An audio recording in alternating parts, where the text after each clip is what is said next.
you already organized, that you also organized, so it's kind of a strange position. So you're kind of a guest and a host at the same time. And this is actually what I kind of feel about you in a connection with Zareta Sazu. You're like a guest and a host at the same time, and always when you come here. So I'm really happy to have you here. Lorenzo is the author of Subjectivity and Otherness and the Not Two, right?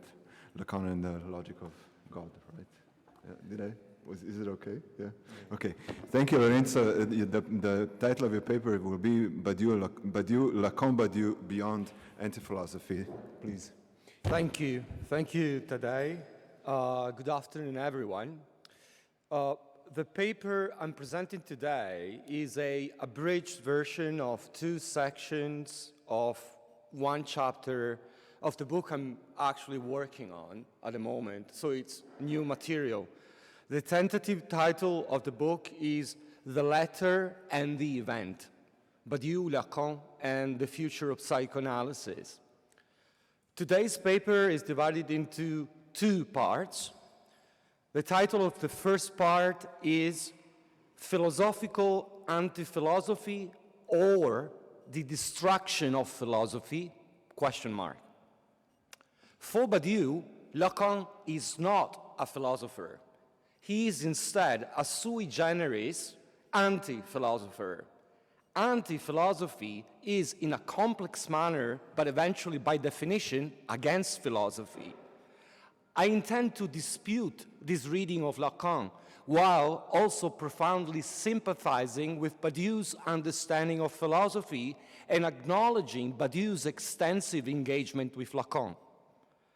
Badiou's general stance on the matter, especially as conveyed in his seminar on Lacan, could be summarized as follows.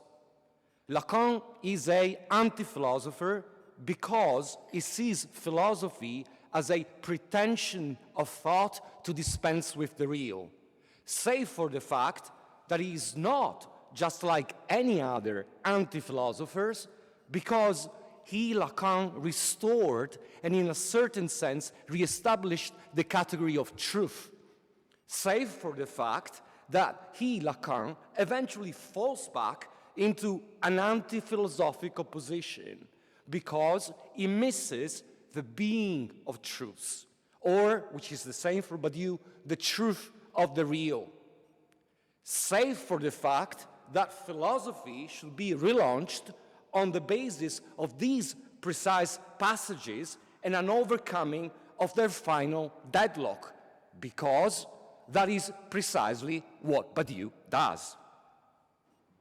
Let us patiently disentangle Badiou's line of reasoning.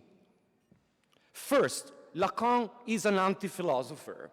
Like other anti-philosophers, Lacan denounces philosophy's claim to be a self-sufficient discourse, a Weltanschauung. To this philosophical avoidance of the real, and in resonance with anti-philosophers such as Nietzsche and Wittgenstein, Lacan would oppose 4 characteristically anti-philosophical leitmotifs. 1, a strong subjective trait. What I say against philosophy's pseudo-truth as avoidance of the real is conclusively true. And it is so precisely by eclipsing my own self for the sake of the non-self-sufficient discourse I serve. I, the truth, speak, or better, I, the truth, speaks.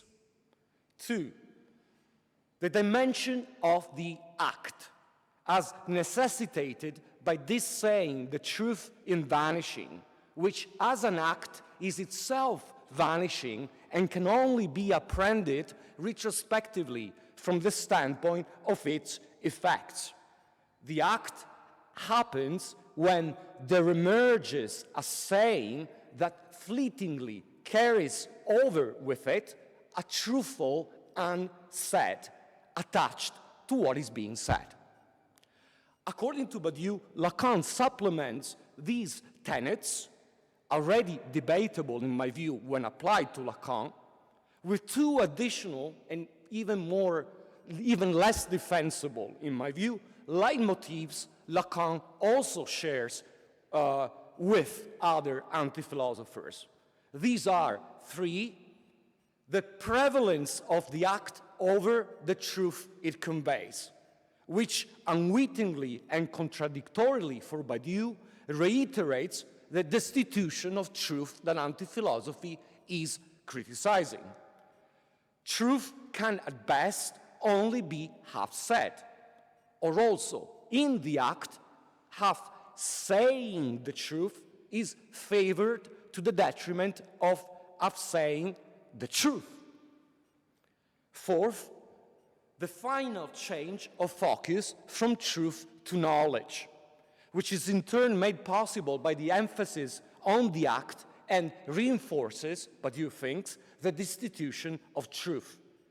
According to Badiou, the psychoanalytic act ultimately resolves itself into a passing, a transmission of knowledge. So it's all about knowledge in the end. So far, Lacan is an anti-philosopher like Nietzsche and Wittgenstein. Yet, secondly, and this is instead where Badiou praises Lacan, unlike other anti-philosophers, for Badiou, Lacan positively complicates this anti-philosophical scenario to such a degree that he, Lacan, also ends up assuming, I quote Badiou, an anti-philosophical relation to anti-philosophy itself, end of quote. This is the case in four related respects that problematize what we've been saying so far against Lacan for Badiou. So, first, the bad Lacan, now the not so bad Lacan. One, despite truth eventually giving way to knowledge, truth in Lacan for Badiou remains a hole in knowledge that knowledge can never fill in. More precisely, the kernel of truth in Lacan, according to Badiou, is stripped of all meaning, the meaning of knowledge. Truth can therefore subtractively be thought as the truth of the meaninglessness of knowledge. Knowledge becomes transmissible only on these presuppositions. Such a Lacanian move for Badiou challenges here both Wittgenstein's and Nietzsche's anti-philosophical subsumption of truth under meaning. For Wittgenstein, meaning as the silent, unsayable sense of the word outclasses truth as reduced to an exact linguistic description of existing states of affairs. For Nietzsche, according to Badiou, meaning as a differential evaluation of vital forces exceeds truth as an evaluation of forces carried out by the reactive forces. Two, so second praise of Lacan by Badiou. Despite its prevalence over truth, the act that tears a truthful hole in knowledge is, in Lacan, unlike in other anti-philosophers, an immanent act. This means that the act has its own place in the practice of psychoanalysis, on and behind the couch, since it has already taken place starting with Freud. The psychoanalytic act, here seen positively, ceases to be only programmatic. In not presuming to reveal a meaning, it no longer preludes an ineffable elsewhere to come, whether in the guise of a mystical element, Wittgenstein, or of a fateful future superhuman transvaluation of all values, Nietzsche. Three, third praise of Lacan, as assuming, remember this, an anti-philosophical relation to anti-philosophy itself. Three, despite its undeniably subjective dimension for Lacan, immanently half-saying the truth in the act does not demonize science. On the contrary, the psychoanalytic act is, Badiou says, in Lacan, archi-scientific. This means that what matters in the psychoanalytic act with regard to modern science is science's mathematization rather than its experimentations. In Lacanese, the only access to the real is provided by the mathème. And as Badiou puts it, there is a strict reciprocity between the mathème and the non-transcendent act. Crucially, the mathème is located at a point of the real, precisely to the extent that this point, this real point, coincides with an impasse of mathematization, which can then, as such, be formalized and thereby initiate the possibility of the transmission of knowledge. It is in this specific mathematical sense that the kernel of truth is stripped of the meaning of knowledge.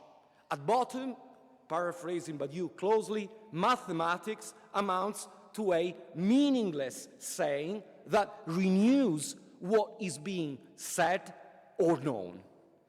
Of course, such an appreciative assessment of mathematics on the part of Lacan diametrically opposes Nietzsche's and Wittgenstein's identification of mathematics, to simplify, with logic, and its subsequent denigration as a mathematics alleged guarantee for the consistency of philosophy.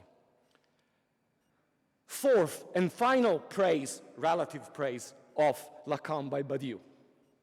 Despite his vehement attacks on philosophy, Lacan's discrediting of it is not, Badiou says, frontal. Why? Well, because Lacan very much appreciates that philosophy is and has always been inherently split.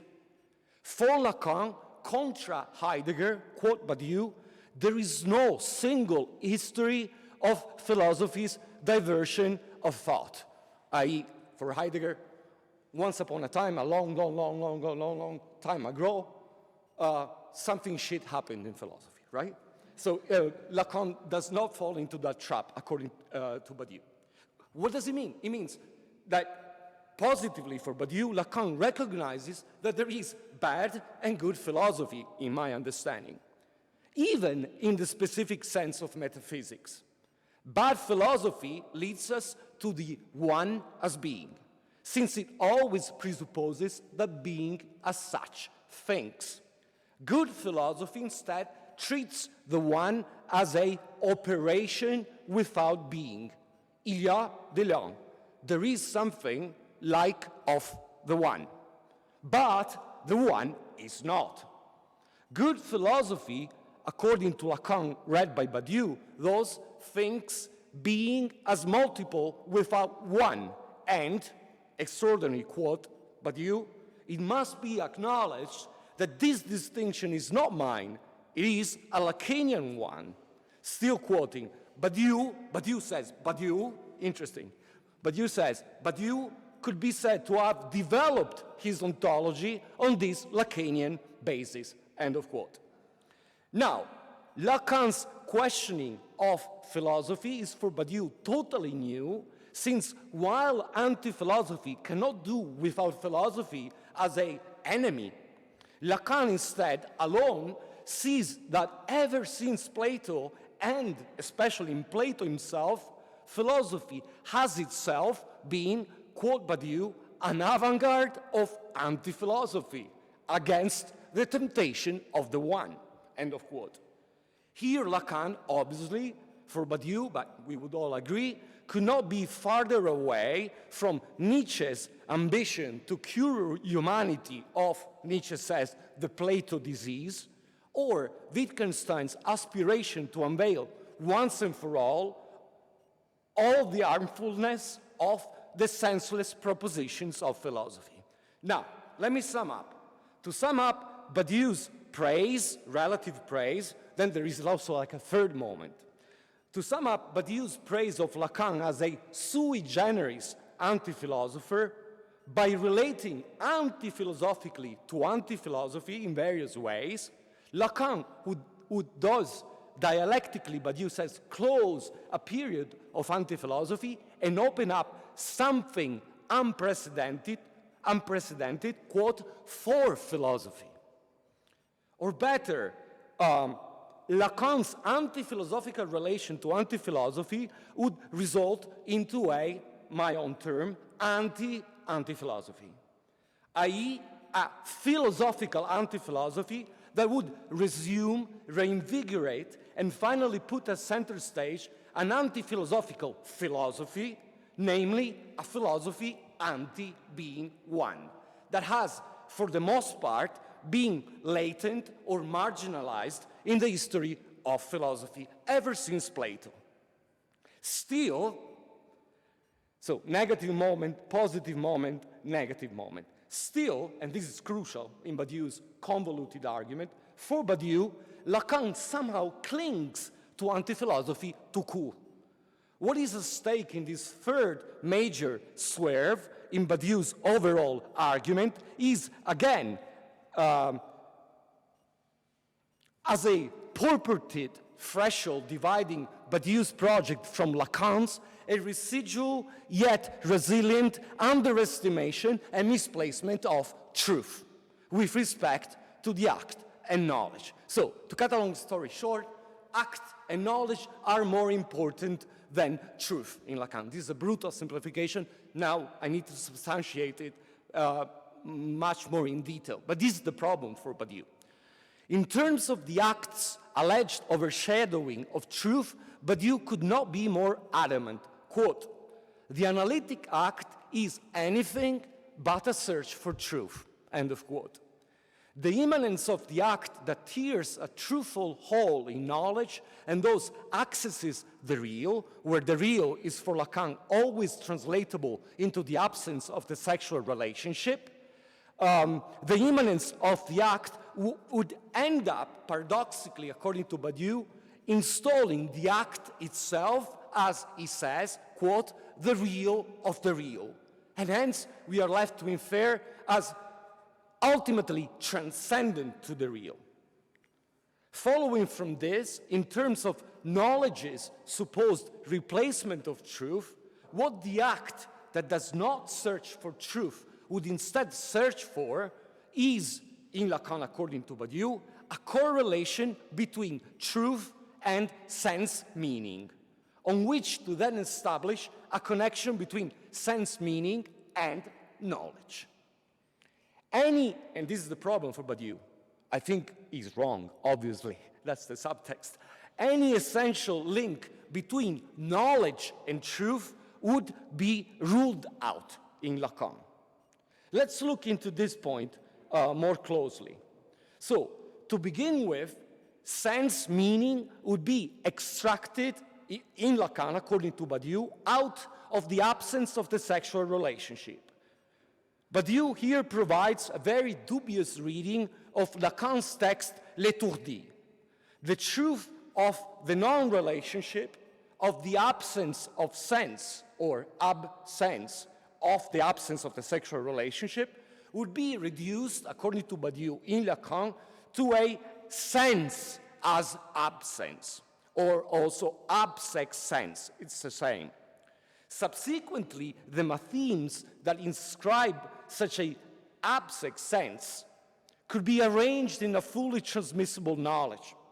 So, returning to the point we made earlier, where Badiou praised Lacan against the other anti-philosophers, the kernel of truth now turns out to be stripped of the meaning of knowledge only at the cost, exorbitant for Badiou, of refounding knowledge on a meaning, not on truth. To sum up, notwithstanding the convoluted nature of his argument, Badiou's conclusion on why Lacan would remain an anti-philosopher, would anti-philosophically abide by a destitution of truth, is clear.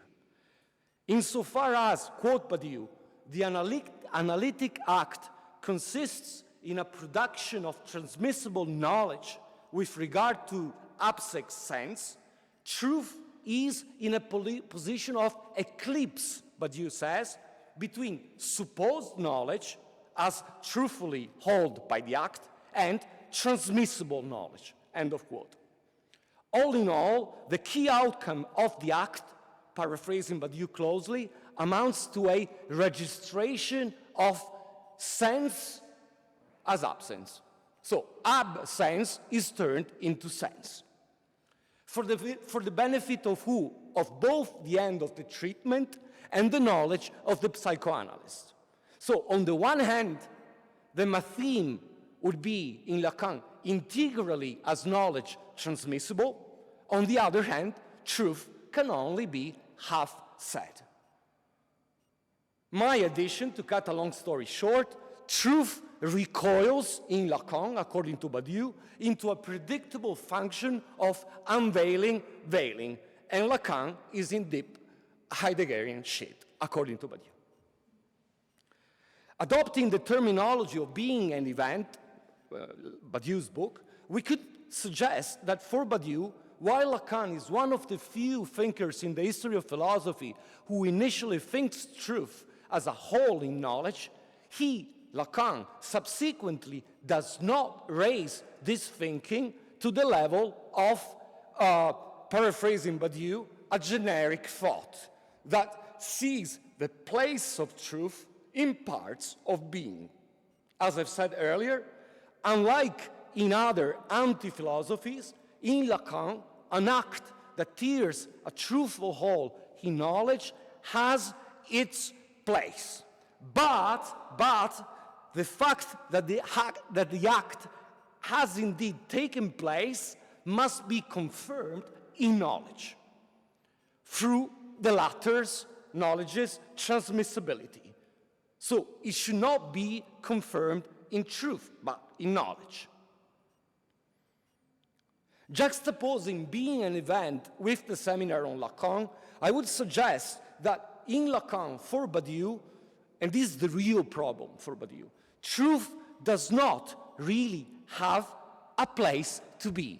Truth does not really have a place to be through the acts taking place as attested by knowledge. These would be Lacan's quintessential but radical limit.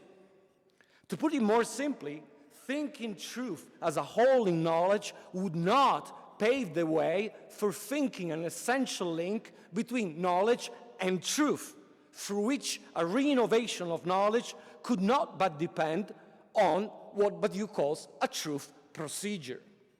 Generic thought would thus be occluded by Lacan by, again, the correlation between truth and sense meaning and the ensuing connection between sense and knowledge. There is no link between truth and knowledge. Knowledge and truth, to be more correct. Now, this highly abstract pattern has wider implications for the status of Lacan's anti-philosophy in general, which can no longer be considered for Badiou as just having an anti-philosophical relation to anti-philosophy itself. It is still a full-blown anti-philosophy, according to Badiou. Not an anti-philosophy or a philosophical anti-philosophy. Lacan would definitively be consigned to anti-philosophy despite all the oscillations I described.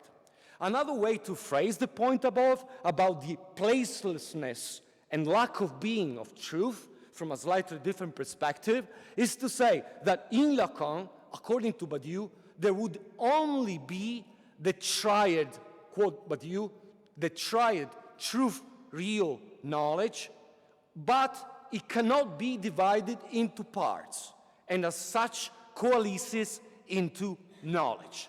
In other words, there allegedly would be, in Lacan, no knowledge of the real, no knowledge of truth, and no truth of the real. This is very difficult to defend exegetically.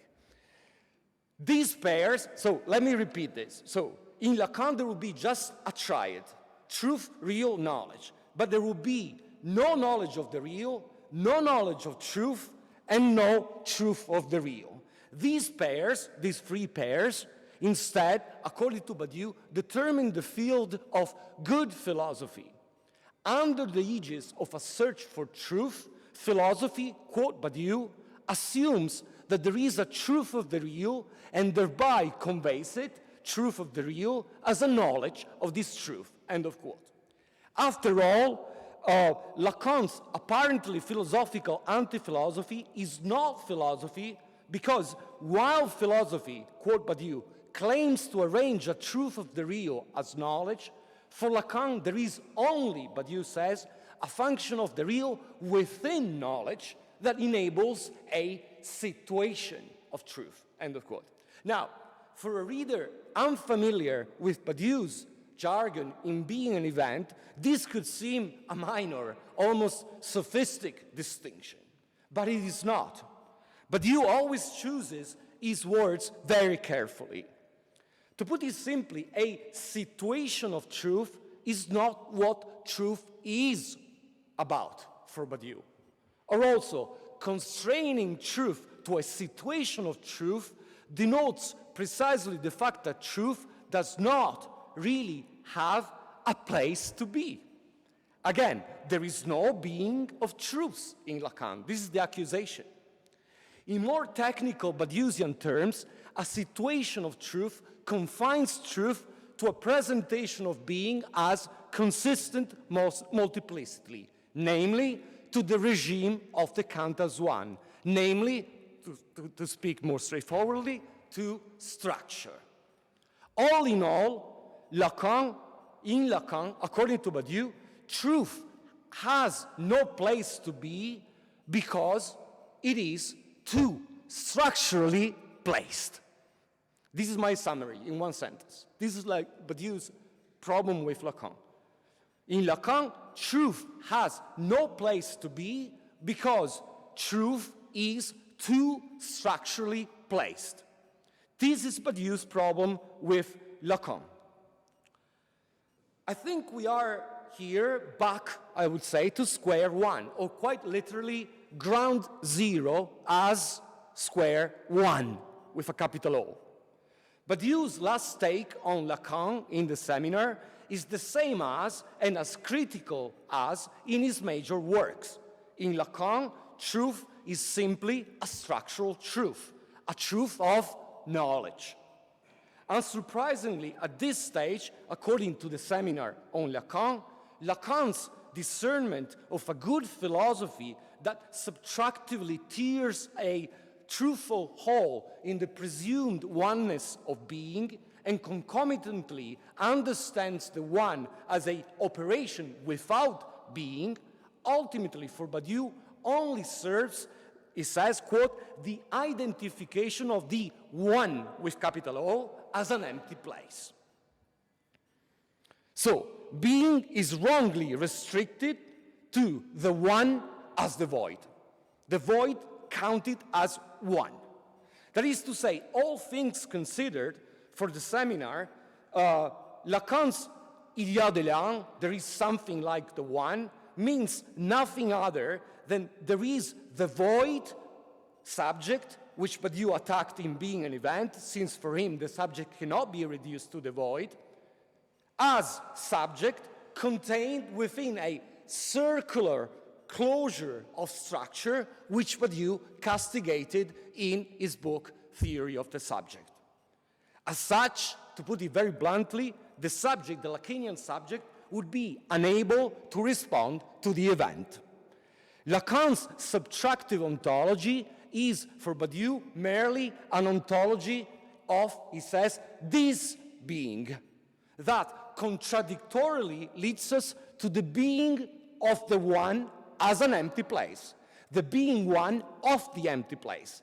And therefore, it leads us back, at best, to bad philosophy. I say at best because at worst, and however unintentionally, as Badiou seems to insinuate at one point, precisely due to this relapse, the ultimate aim, Badiou's phrase, of Lacan's seemingly non-frontal attack on philosophy is, quote Badiou, to destroy good philosophy, end of quote. According to Badiou, and leaving aside his respectful, repeated tributes to Lacan, Lacan finally stands out as the most effective and intractable anti-philosopher. Now, I think this final round of twists in Badiou's reading of Lacan as eventually falling back into utter, ultra anti-philosophy is incorrect and can textually be disproved. They all fundamentally derive from and revolve around a presumed detection of sense as absence. And then, even strongly, sense, both of which Lacan never speaks about in L'étourdi, instead of emphasizing Badiou in L'étourdi, what Lacan instead insists on, which is absence. In L'étourdi, Lacan even warns the reader not to, he says, Lacan, force my absence in the direction of sense. Very clear. Lacan does mention once, absex sense, yet clearly refers it to a, he says, swelling, an abscess of the, quote Lacan, absence that designates sex. Or in other words, and moving quickly to what we could call the emergence of the phallic function as a transcendental, species-specific invariant, which indeed produces somehow sense by warding off the absence of the sexual relationship. But, this is like italics, but there is in L'étourdi, in general in Lacan, absolutely no correlation between truth and sense. No sense of the absence of the sexual relationship. The absence of the sexual relationship remains an unredeemable absence.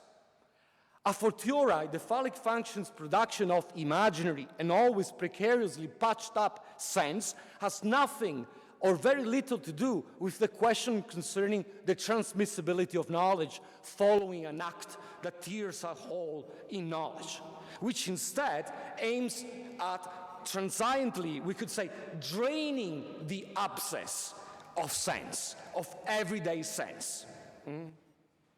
More in general, and from a slightly different angle, Badiou's basic mistake with absence turned into sense is to assume that in Lacan there is no sexual relationship, which for Lacan is ontologically strongly. So let me repeat this. Badiou's basic mistake with absent sense and then sense at the end of the trajectory is to assume that in Lacan there is no sexual relationship which for Lacan can be reversed into and domesticated as the sexual non-relationship is, which for Lacan is not, for all the pertinent meta-ontological reasons adduced by Badiou. Including in the seminar on Lacan, which otherwise excels in exegetical acumen, when taking some distance from Lacan becomes for Badiou mandatory, Badiou fabricates, I would say, a threshold that can be upheld, a threshold dividing Badiou from Lacan, only through very selected, decontextualized, and extremely circumstantial statements made by Lacan, which are altogether coerced from him by Badiou.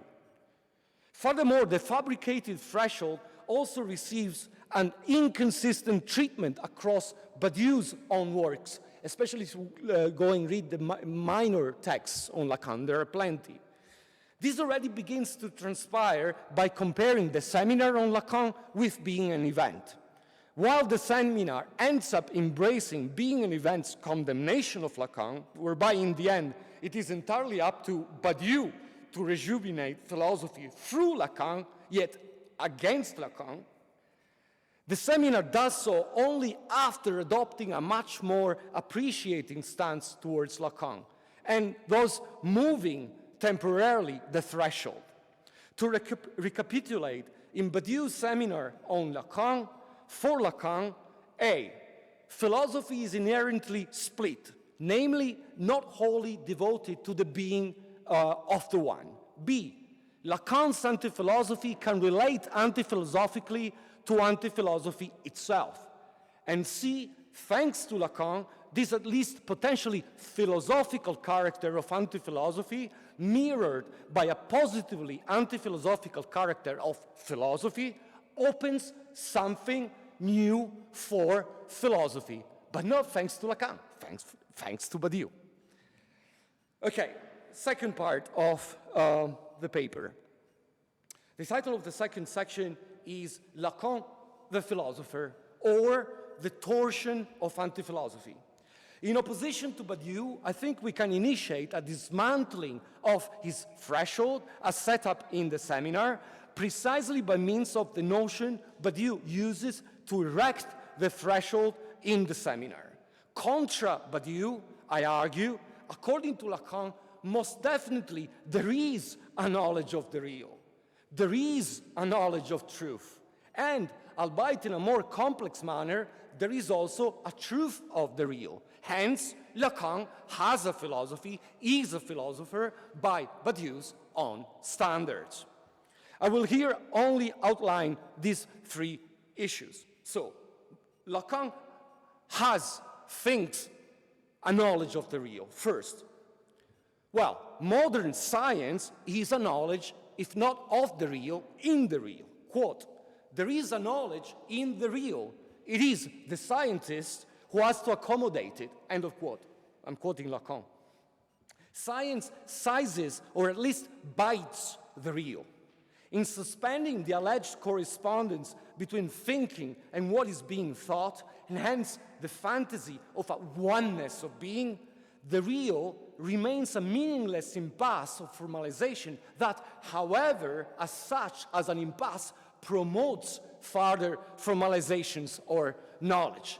Although scientific knowledge inherently tends to reduce these formalizations to the level of sense, of meaning, its science's tangible technological effectiveness necessarily rests, according to Lacan, on repeated encounters with the meaningless real. Lacan insists on how the real should not only be located, quote, at the limits of our experience, for it is precisely as an impasse of formalization that the real involves in itself, quote, any possibility of effect, end of quote.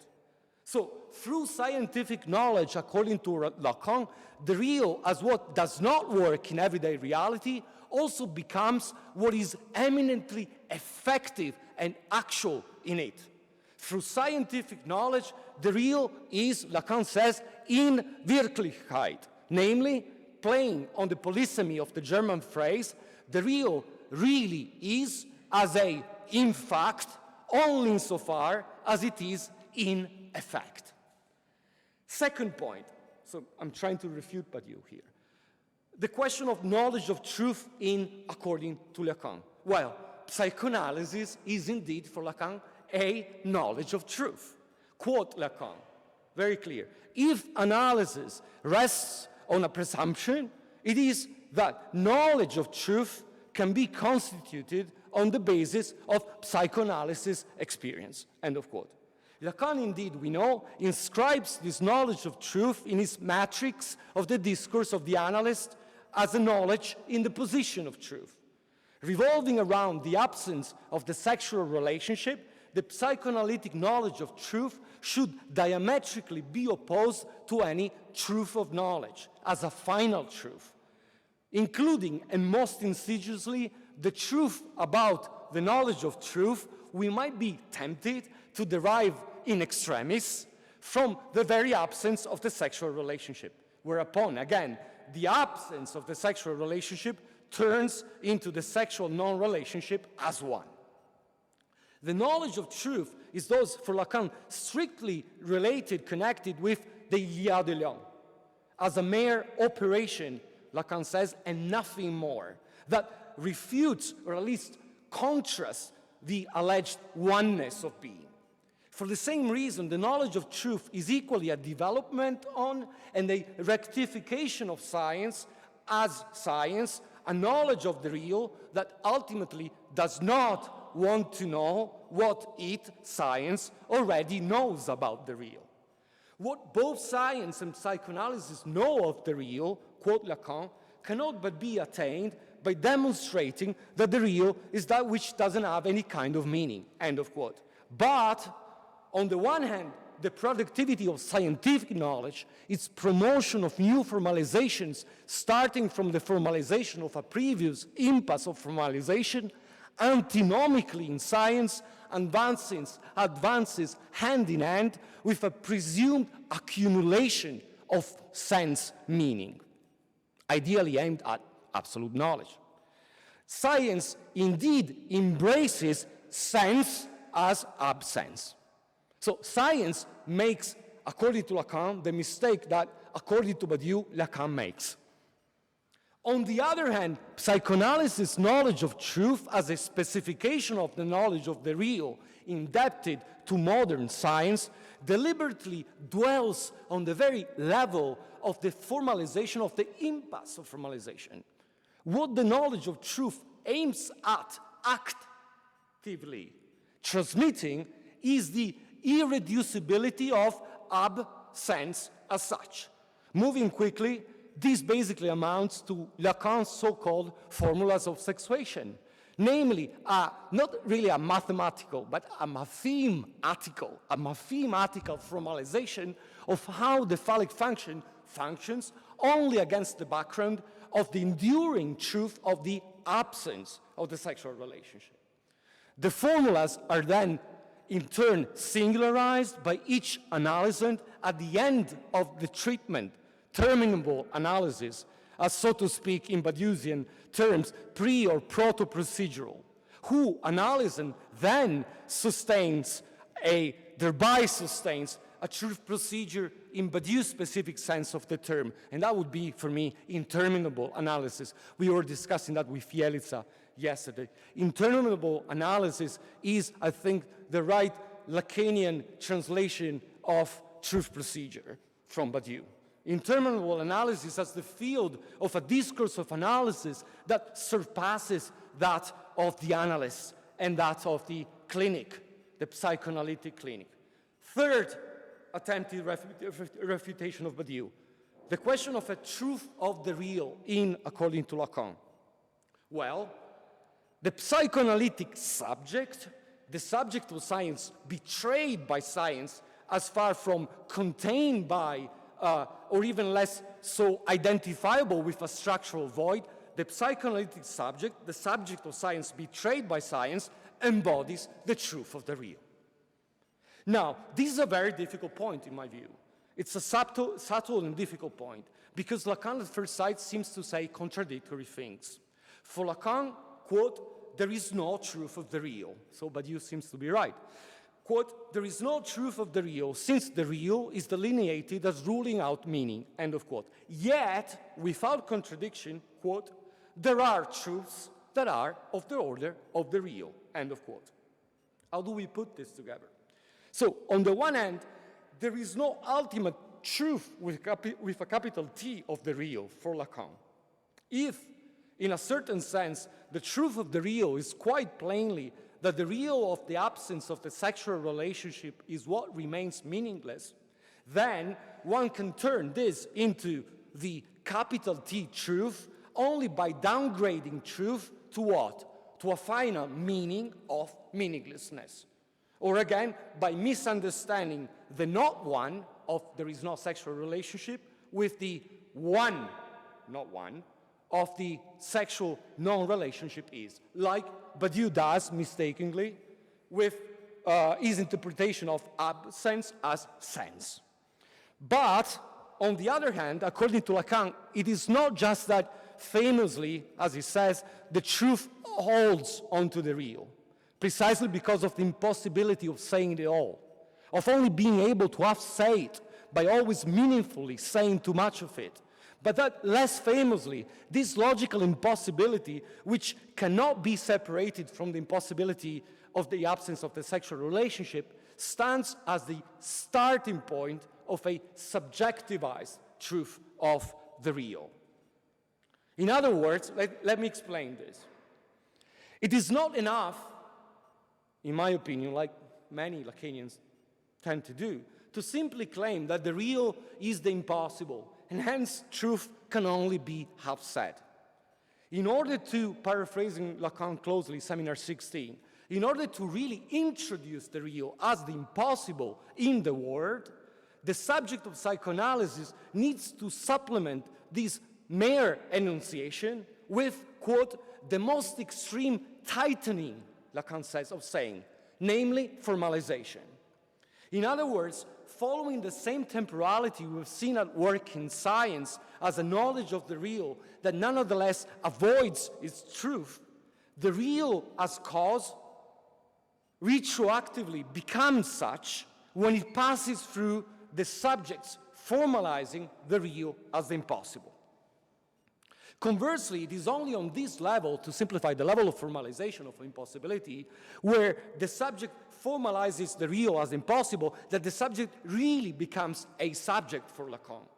At least initially, this formalization cannot but have to do with the subject's formalization at the end of analysis of how the absence of the sexual relationship will have, at that moment, caused him, his, her sexuation in a singular way. Lacan indeed speaks of the truths, in the plural, of the real. Anticipating Badiou's own distinction between the human animal and the subject, in the strict sense of the term, i.e., a subject to truth, Lacan insists on the fact that however much, quote, the being that speaks is an effect of language, this pathos does not make by itself a subject, end of quote. Wonderful quote. Not coincidentally, in the same context, Lacan speaks also of the event of discourse, which here I'm tempted to provisionally conceive of in terms of the subject's retrospective entrance into analytical treatment. Lacan also contends that while the truth of the real can still generally be considered with regard to the subject that actively embodies it as just a designation within saying of what cannot be said, as something lacking that merely insinuates itself, thanks to formalization, the truth of the real can equally, he says, be inscribed, quote, in a perfectly calculated manner, end of quote. So against Badiou, in Lacan, there isn't only a symbolic truth that always speaks the truth of structure. On close inspection, always eventually in the guise of a totalizing imaginary fiction. There is also, quote, important quote, Lacan says, if I distinguish real, symbolic, and imaginary, it is clearly the case that there are real, symbolic, and imaginary truths. Now, how are you doing today? It's okay? Now, if these three overlapping points hold, and I think they do, based on textual evidence, it is far easier to uphold them and unfold them than to refute them. If what I've said in the last 15 minutes, my attempted refutation of Badiou via Lacan, holds, then Lacan has a philosophy according to Badiou's own standards. In short, as we saw, for Badiou, philosophy needs to assume a knowledge of the real, a knowledge of truth, and a truth of the real, and thereby, quote Badiou, arrange a truth of the real as knowledge, that is, as a knowledge of this truth, end of quote. In summarizing what I've just covered, we can advance that Lacan assumes scientific knowledge as knowledge of the real, psychoanalytic knowledge as knowledge of truth, and the absence of the sexual relationship as truth of the real, and thereby arranges, Lacan, the latter, the truth of the real, as a formalized knowledge of this truth as embodied into a subject to truth. Or also, Lacan, against Badiou, does not constrict the real to what Badiou calls a function of the real within knowledge that enables a situation of truth. Namely, Lacan does not situate the absence of the sexual relationship precisely because, on the contrary, its inscription turns knowledge into a function of knowledge within the real. In short, with respect to Badiou's being an event, roughly speaking, we are here with Lacan already at the level of what Badiou calls a post-evental inquiry, as opposed to a situational encyclopedia of knowledge. Like for Badiou, the huge and open question for Lacan is then the following, of course. What is the status of newly nascent knowledge within a truth procedure. And in my view, this is a question Badiou himself never fully answers. Certainly not in Being an Event 1, perhaps not even in Being an Event 3. What is the status of knowledge within a truth procedure? It seems like a stupid question. It's really, really difficult. Right. Well, I'll come to my conclusion. It's a bit too long, so I'll cut out a part, and then we are all tired, and we can have a conversation and continue. So, right. Let me dwell to conclude on the fact, I will leave aside this idea of the torsion, because I can see we are all tired. So I will dwell on the fact that Lacan's thought would appear to comply with Badiou's definition of philosophy. I will here draw some broad, really broad, and critical conclusions out of it. What does what we have just said tell us about Badiou's use of Lacan as an anti-philosopher and the alleged distinction between philosophy and anti-philosophy at large? 5 quick things. 1, Lacan's philosophical anti-philosophy and the tradition since Plato of anti-philosophical philosophy in general are one and the same. That is, Lacan's anti-philosophy is assumption of an anti-philosophical stance on anti-philosophy itself corresponds to anti-philosophical philosophy's internal critique of any philosophy that presupposes and leads us to the one as being. 2, anti-philosophical philosophy, including Lacan's, amounts to just good philosophy, to court, anti-being one philosophy as understood by Badiou. 3, Badiou's own philosophy is as philosophical and as anti-philosophical as Lacan's. Badiou's philosophy vividly portrays itself as an insurrection against the philosophy of the one as being. His very manifesto for philosophy cannot be separated from a call against philosophy. More interestingly, note that even if we were to agree with Badiou that Lacan remains at bottom an anti-philosopher, even a destroyer of philosophy by Badiou's standards of philosophy, this would paradoxically turn Badiou's denunciation of Lacan as an anti-philosopher into a supremely anti-philosophical operation by the standards of anti-philosophy as understood by Badiou. Lacan's eventual relapse into the one as being, i.e. the being one of the empty place obtained via the subject as void, would need to be opposed by a critique of the spurious self-sufficiency of Lacan's discourse. So not only is Badiou's philosophy, in a sense, anti-philosophical insofar as it counters the philosophy of the one as being, but also and especially given that, Badiou says, the future of philosophy must pass through Lacan, it is such, Badiou's philosophy is anti-philosophical, exclusively, I repeat this point. So not only is Badiou's philosophy in a sense anti-philosophical insofar as it counters the philosophy of the one as being, but also and especially, given that the future of philosophy must pass through Lacan, it is such exclusively by means of an anti-philosophical denunciation of Lacan as in the end, not an anti-philosopher, but a bad philosopher. Badiou's philosophical denunciation of Lacan as an anti-philosopher cannot do without positing Lacan as a bad philosopher and Badiou as a good anti-philosopher.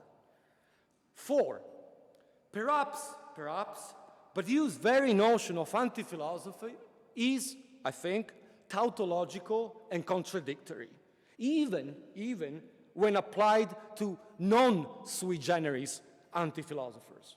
It is tautological because it seems to me that it merely duplicates the distinction between good and bad philosophy. It is contradictory because both good and bad philosophy can be anti-philosophical. Perhaps there is instead just good anti-being one philosophy and bad pro-being one philosophy, with, Badiou would say, Nietzsche and Wittgenstein, the allegedly opposite epitome of 20th century philosophy, ultimately sucked into bad philosophy. Or perhaps in a less dichotomic way, there structurally is good and bad philosophy in every philosophy worthy of this name. And perhaps, and this is the part of the chapter I cannot present today, this is Lacan's final word about philosophy as such. Last point. At the very least, Badiou's supposed philosophical torsion of the anti-philosophical schema built upon Lacan's own anti-philosophical torsion of previous anti-philosophy becomes, at this point, redundant, for Lacan already accomplishes it. Rather, Badiou operates within the outcomes of Lacan's torsion and systematically elaborates on them beyond Lacan. Thank you.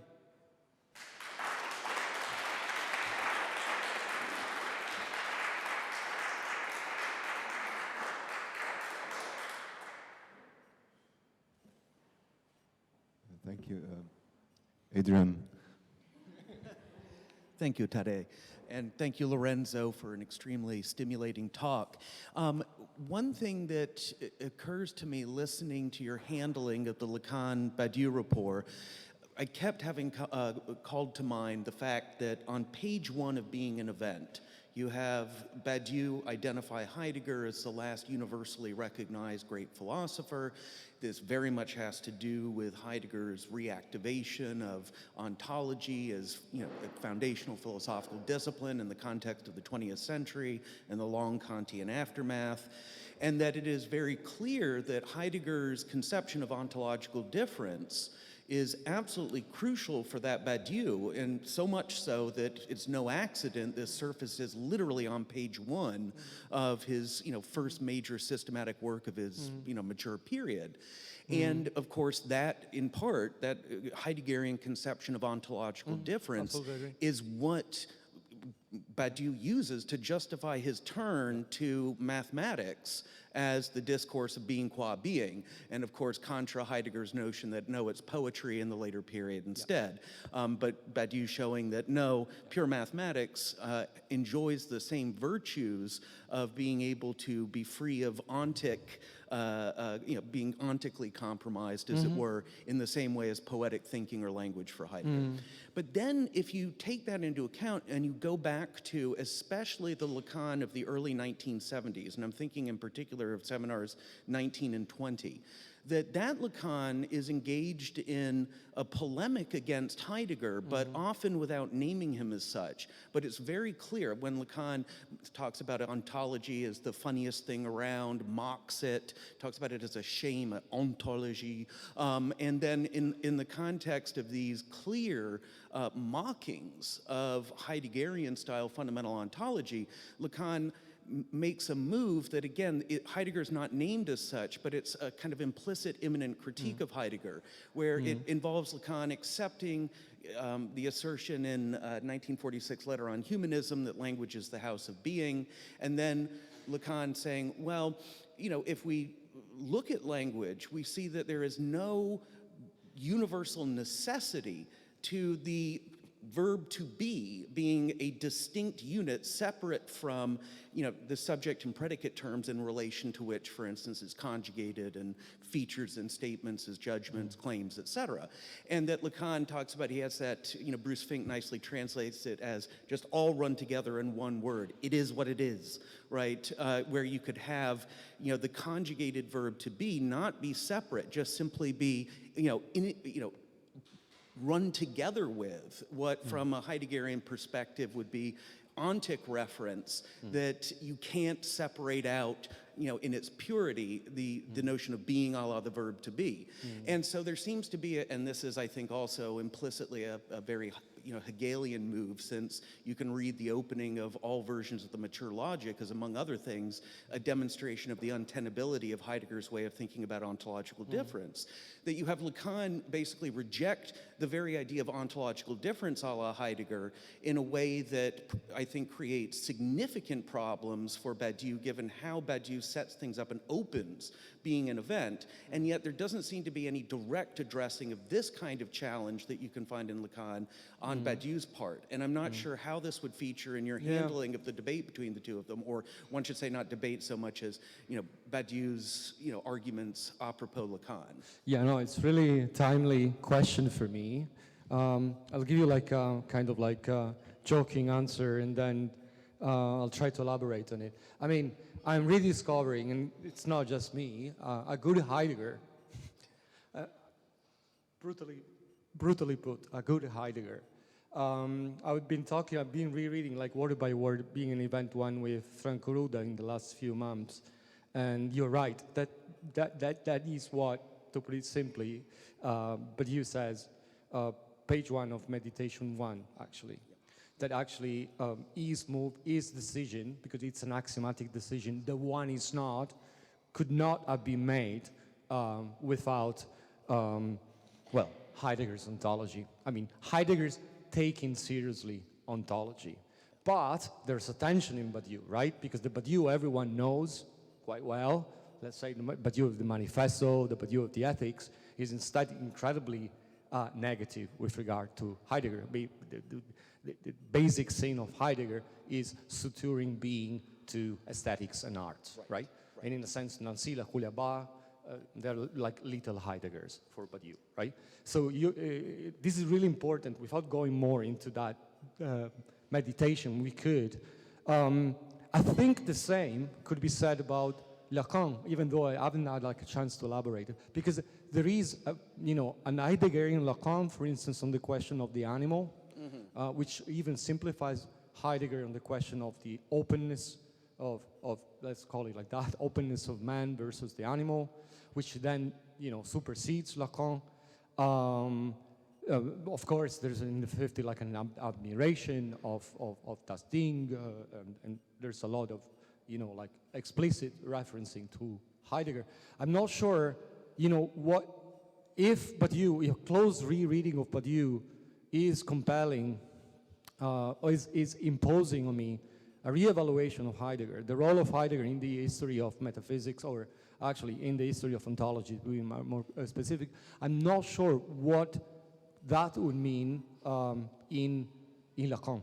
Yeah. Especially given that my project, what it is trying to do is polemically with Badiou to basically show that he's far more Lacanian than he acknowledges. But secondly, also, I'm not aiming at, synthesizing philosophy and psychoanalysis for all the good reasons that Peter himself was bringing out. Even with Paris, where is Paris? We were also exchanging emails about, down with Heidegger sucks. Let's reread a Heidegger. Because for Badiou, if not for Lacan, it's a crucial step. First page of Meditation 1, which is sensational and I think underestimated by Badiou. What is Badiou saying? A bad Badiouian says, being is multiple. No, that's Deleuze. That's not Badiou. Being, okay? So Badiou, first page, he basically says, the history of philosophy, ever since its inception, has been an impasse, a deadlock. Why? Because what is given, presented to us, is both one and multiple. On the basis of this impasse, you have the entirety of the history of metaphysics and then ontology. You can go down the route of the multiple, that would be Leibniz, and then Deleuze, or you can go down the other route.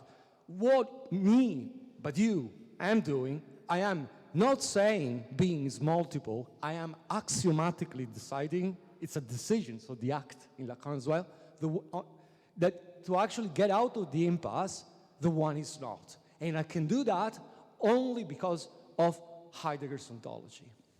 Right. And this is not the Badiousians speak about, usually. Right, absolutely. And also in Seminar 19 at one point, Lacan specifically, when talking about Cantor and transfinite set theory, says in a tone that is hard to detect from the text and is open to several interpretations, someone is going to make an ontology out of what I am talking about here. And it appears, of course, with, in retrospect, after Badiou, remarkably prophetic anticipation of precisely the set theory, the set theoretic ontology that, of course, being an event puts forward. Yeah. No, the interesting complication about the incipit of being an event, first page of Meditation 1, is actually the specification, which is very Lacanian, and I brought it in briefly, but I didn't have the time to read out the final part, that actually the only philosopher, so the history of philosophy has always already been an impasse, because if what is presented is one and multiple, right? So you cannot give up the one, you cannot give up the multiple, so you have to decide. It's more complicated. But the specification, very interesting, is that Badiou says very clearly, Plato sensed it, but didn't decide. And everything else in between doesn't matter. I mean, this, in a sense, like Badiou's beautiful arrogance, right? But the Plato sensed it, but didn't decide the one is not, is totally Lacan. It's Lacan's reading of Parmenides and the Sophists in Seminar 19. I'm not accusing Badiou of plagiarism, but at times I'm a bit tempted. Which is not to say that Badiou's philosophy, which is not to say that Badiou is not the greatest living philosopher, which he is. If I may first weigh in on this discussion, and then relatedly, then respond more directly to something that was in yours. I mean, this quote, Adrian, from Seminar 20, I think is an extremely important quote, but I have actually almost the opposite reading. I mean, for me, in Heidegger, I mean, brass tacks, ontological difference is you can't copulate over being, right? That's really what it is at the end of the day. And you can, if anything, it is to be read in a clever fashion from the beginning of the logic. It's that Hegel says the same thing. In fact, he doesn't, and that's why the first sentence is okay. And Heidegger's that this reason that I think that's important is because first of all, Lacan is explicitly citing Aristotle, which Heidegger explicitly cites as causing all the fuss ultimately about why being the person to think that is and being are the same thing. And second of all, if you really read closely, right, the difference between c'est ce que c'est and c'est ce que c'est, right, is precisely the difference between a being that would be subject to itself and therefore collapsing the difference versus a being that, and therefore would be effectively imaginary, me être, and a being that would be real, let's say, okay? And I think the reason this is so important is because that's exactly the question. I mean, you could almost say Heidegger is the first person to definitively, through ontological difference, say that being isn't, I mean, the one is not. Now, he then transposes that onto something else, and that's where things start to go south. I mean, ultimately having to do with the nothing. I think, like, if we want to simplify, what is good about Heidegger, according to Badiou, on the basis especially of that first page of being an event, is that up until Heidegger, after Plato, nobody sensed, allow me the simplification, that a decision needs to be made. Then you can make the right or the wrong. So in a sense, like, Heidegger is our Plato. I think this is my simplification of what Badiou is saying. Of course, then there is Badiou's decision, which is an axiomatic decision, the one is not. But yeah, we're going back to the same point. Yeah, I'm sorry. I mean,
Yeah.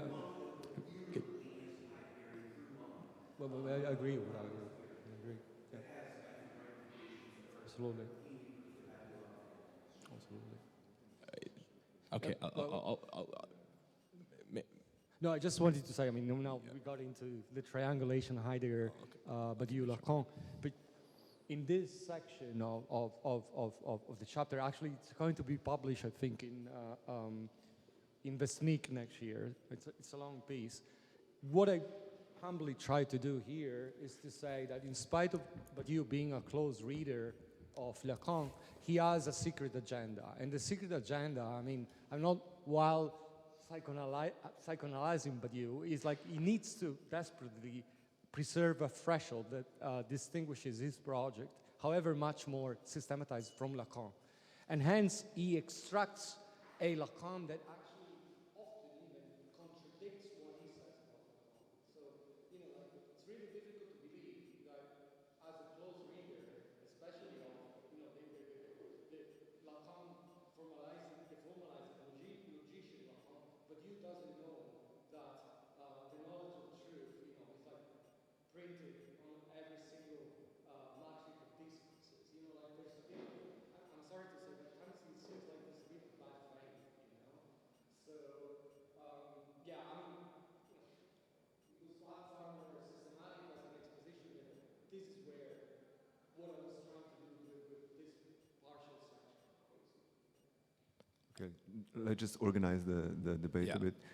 Just a quick remark and then Alinka, right? Alinka, yeah. Yeah, I'm sorry, just less than 30 seconds. But Lorenzo, now to turn your question to me on my talk onto you, I mean, I know that we agree about the They cut you off. yeah. I'm watching you. The inability to equate absence of sexual relationship with sexual non-relationship, but I mean, if we really want to refute Badiou's claim that truth is structurally placed, right, as a one void, then don't we also have to reject the conversion of a void into a void that would be, or a nothing that would be? I mean, I have to throw it back to you. Yeah, that opens up a lot of questions. I mean, I will not directly answer the second part, just concerning the first part. I mean, and to keep it quite simple, I think Badiou's mistake, I mean, bad conscience, I think like that's the wrong way of approaching it. I think basically it takes Miller for Lacan. If Badiou were to actually say Miller says this and he's wrong because, then he would be right. Because precisely the point you made, which I made quickly, the idea that basically truth has no place to breathe. I'm really joking here. Truth has no place to be in Lacan because it is too structurally placed. This is the philosophical, hence it's a structural truth, hence truth is reduced to knowledge via meaning, hence the subject in Lacan cannot welcome the event. Well, if you apply that to Miller, it makes perfect sense. Because that is like what you get. Well, it's either Frege or Cantor, right? Miller makes that mistake because he remains informalizing, he remains like a Fregean. So yes, the subject is the void qua one, but he's not Lacan, in my understanding. Thank you very much, Lorenzo. Actually, I will kind of brutally cut into this discussion by going back to what you keep yourself coming back to. Namely, my question would be simply this.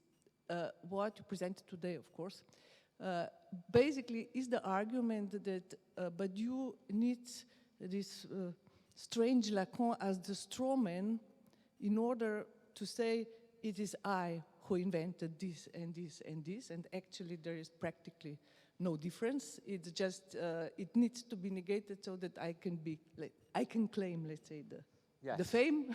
Yes. Or do you see that there is some kind of a, nevertheless, key difference that that operates? I mean, you said just that, yeah, still this is not, I mean, he's still the best, is he still the best philosopher around because he simply continues in whatever Lacanian event? or do you see some kind of difference? And one question which is not really thought through, I just, when you were talking about truth and real and impossible, of course, I mean, I have this very old line, but for me, it's not simply the real is impossible, so the truth, it can only be half said, but it really is also the impossible that happens. I really think that this is it happens as impossible. It's not simply impossible to be in this sense.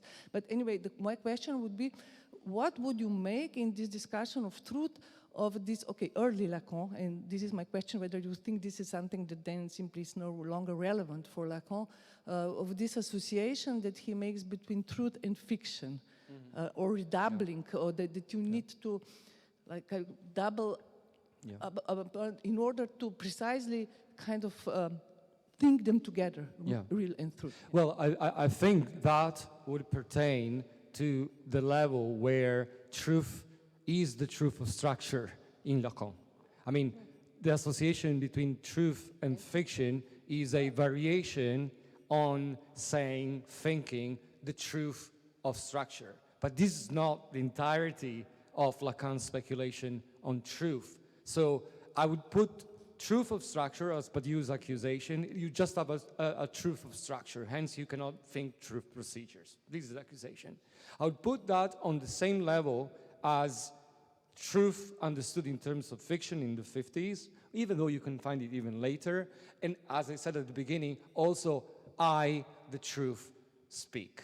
I, the truth, speaks. On that level, you do have a truth of structure. Where is Badiou wrong? That there is no circular closure of structure. This is like, you know, remember the theory of the subject, our Hegel, blah, blah, blah, the big master. But basically, you are a shit structuralist. You know, you think structure in terms of completeness, and this is very unfair. Whereas I think, in a very sophisticated manner, that is Miller's mistake. And why? Because when it comes to actually thinking a truth which is not only of structure in Lacan, he resorts to a formalization that is still Fregean and not Kantorian, which is proved by the fact that one of the, this is too difficult to present orally, but one of the harshest and wrongest accusation Badiou makes in a couple of papers, even in L'Immanence in De Vérité, is that the only problem with Badiou is that he's, with Lacan, that he's pre-Kantorian. No, you haven't read Lacan,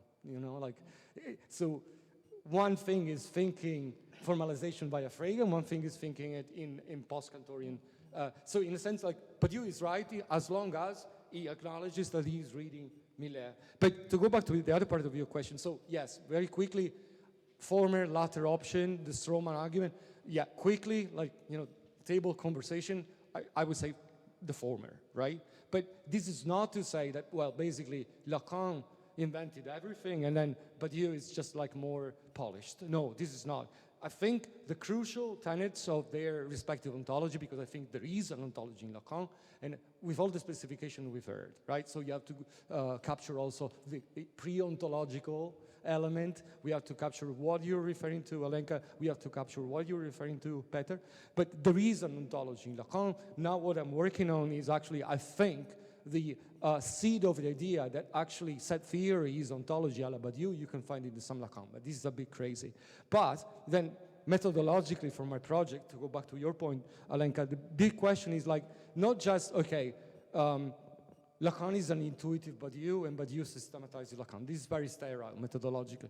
I think that even though the center of their respective projects is the same, at the two ends, one compensates the other. So, to cut a long story short, inevitably, and this is what we were discussing with Yelitsa yesterday, Lacan, you cannot extract I don't say a full-fledged, but even like embryonic theory of truth procedures in post-evental truth procedures in Lacan. I think there are hints of that in Dissolution, but that would be another paper.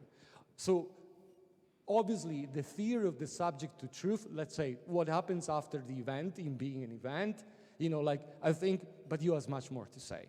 But on the other hand, Lacan has a lot to say because on the level of ontogenesis and the genesis of structure, because this is a real problem with Badiou. Usually it's phrased such as, in terms such as, Badiou doesn't have a philosophical anthropology. True. But you can put it even more simply. Who is the working mathematician that actually is an ontologist in Badiou? You see my point? There is a human animal, because it's not yet a subject, who is, you know, in a sense, writing formally what for Lacan is instead the genesis of structure. And so in a sense, this is where Lacan compensates Badiou and Badiou. So at the beginning of the itinerary, I think Lacan has much more to say than Badiou. The center, the main tenets are the same, quite scarily so. I mean, the more I read, the more I find the affinities. At the end of the itinerary, which will be where, you know, ontogenesis structure, ontogenesis structure and a certain ontology of structure opens onto an ethical and political level that you deduce from the ontology, then Badiou is much more useful. But just to give you an example of like me being scared about the, you know, we've been reading Logique du Fantasme, right? It just came out. I did the same homework in the last month and a half. I mean, this is the second lesson where, you know, like he's saying, well, Russell's paradox is not really a paradox, long story, but beautiful stuff. Why at the end of the day? Because you always have a kind of un and plus. And one more. But this is like a very logical discussion. It does not have to do with, you know, like the name of the father, etc., etc. There's always a one more. It's already an anticipation, you know, of the theory of the event. This is, you know, the supplementary one is what an event is, right? In being an event. But I won't bore you with that. But I hope thanks for the question, because it really, you know, it's a question about methodology and where one wants to go. Really.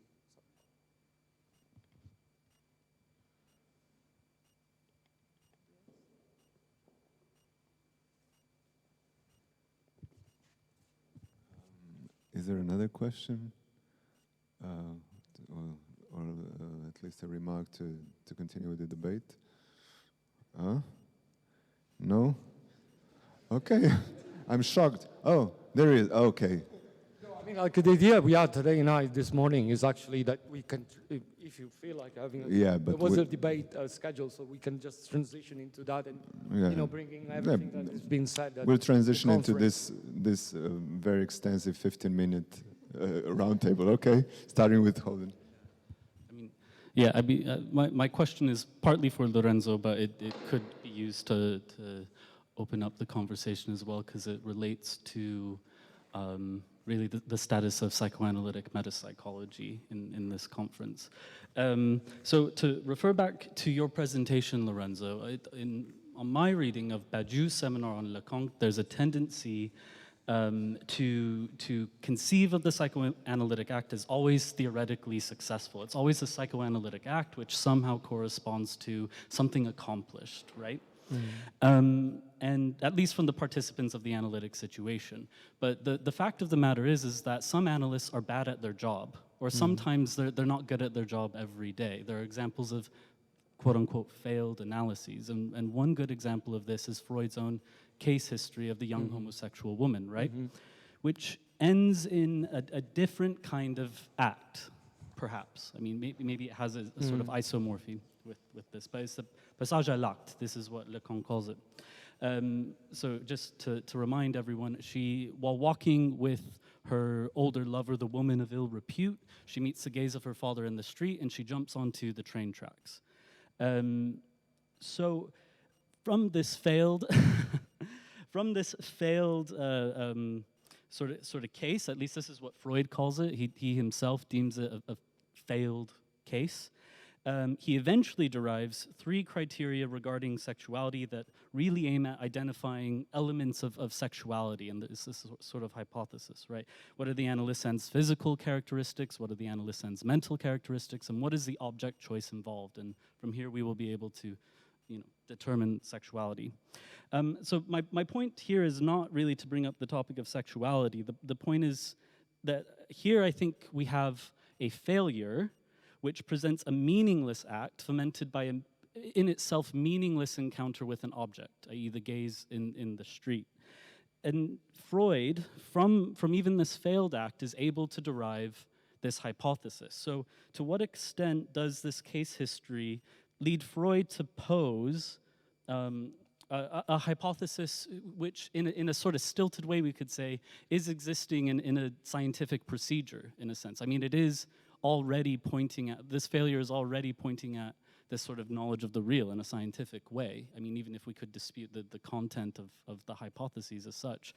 My point here being that even from a failed act, Freud is able to somehow derive some knowledge, and this would seem to sort of lead to what Lorenzo is contesting in Badiou's characterization of psychoanalysis as unable to render this type of knowledge. Yeah, I mean, just a specification. No, I don't think like Badiou is saying or contesting. That would be quite,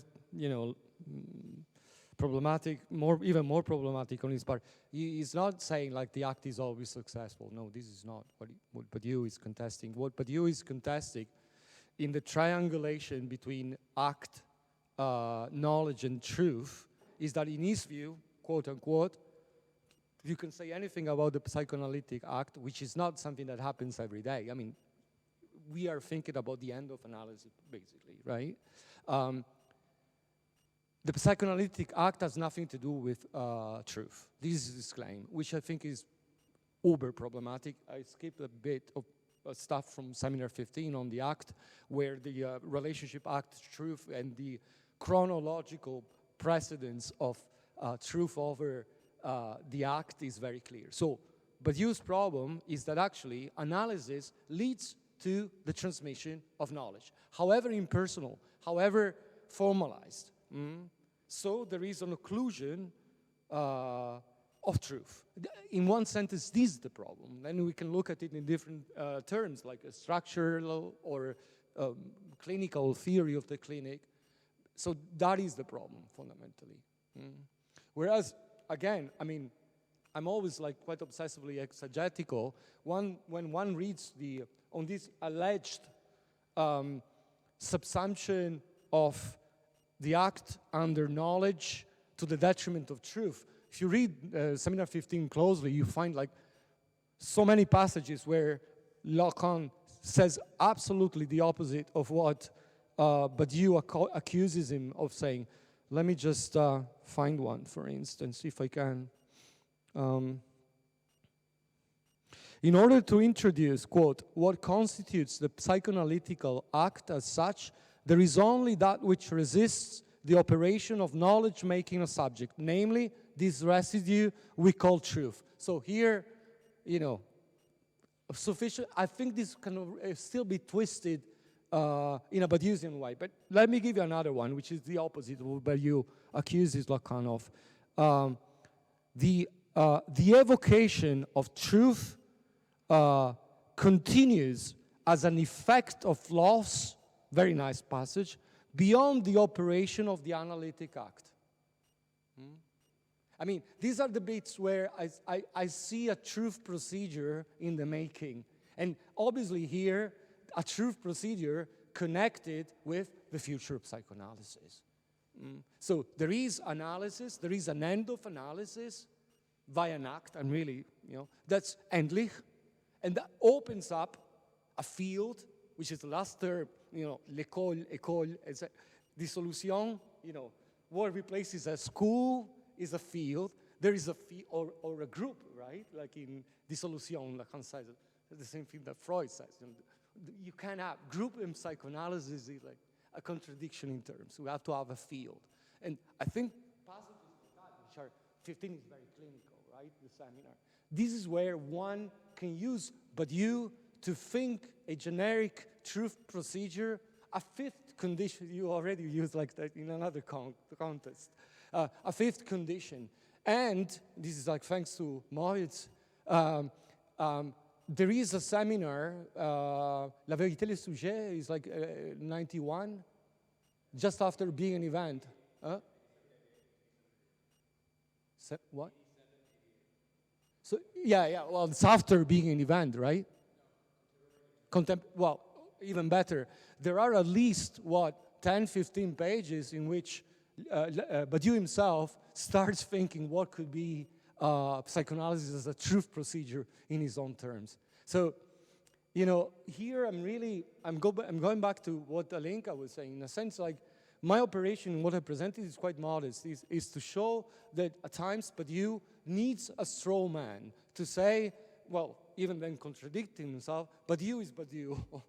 You know, like to maintain A is A, Badiou is Badiou. He needs a straw man. He needs to, not a straw man, it's actually, he needs to create a threshold that distinguishes his work from Lacan's. And that leads him to exegetical blunders, which are not worthy of Badiou because he's an excellent reader of Lacan otherwise. Yeah.